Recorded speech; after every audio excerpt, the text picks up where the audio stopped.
And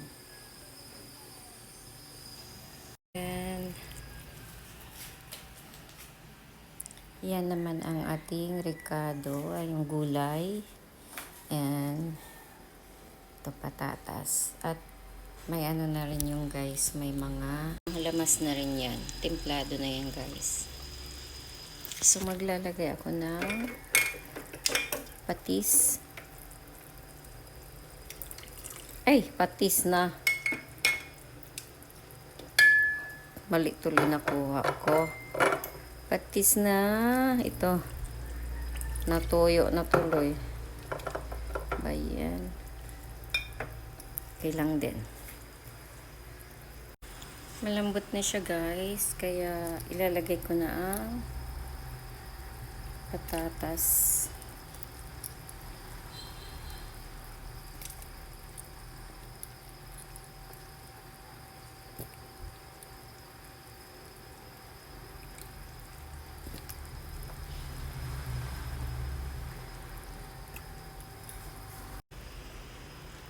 Haluin natin. Tapos, lutuin lang natin yung patatas bago natin ilagay yung ibang gulay. Yang itim guys, yan yung paminta para mas masarap.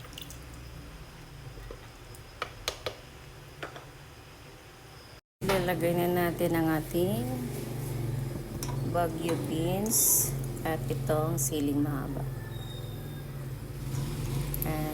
Buo lang guys talaga ang gusto ko pag naglagay ako ng Baguio beans. Ako lang naman din kakain yan. Ang paborito ng mga bata ito. Ito ako lang kakain. Ewan ko lang si kuya kung kakain. Yan. Yan natin.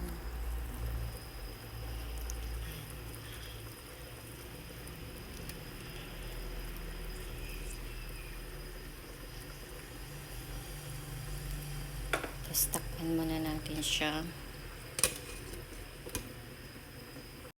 So medyo luto ng Baguio beans. Isunod na natin tong ating cabbage. Yan. Itong gusto ng mga bata guys, ang cabbage.